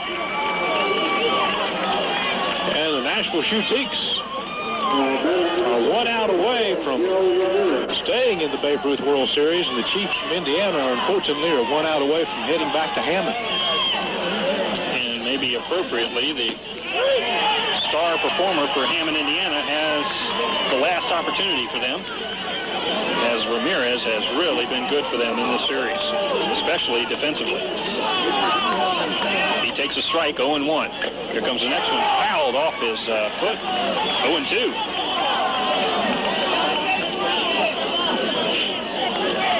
Josh Pride doing a little spin there as he's looking for the ball, and a new one comes into the game.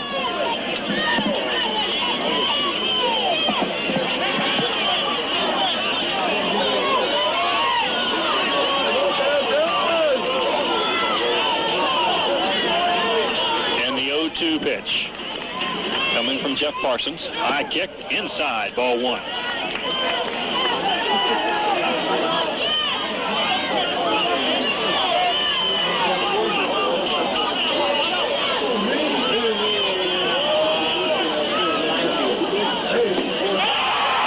swinging strike 3 ends the ball game and ends the season for Hammond, Indiana. And Nashville moves on to play tomorrow night at 7 o'clock against the winner of the second game of our series here this evening as they win 5-4 over Hammond, Indiana.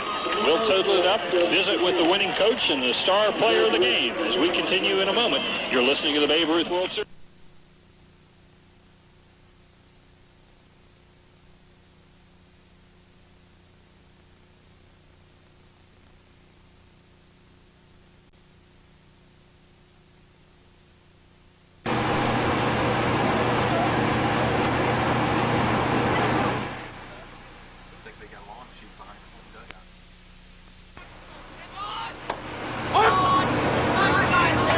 Pipe's right in the way.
out in the sunshine right now.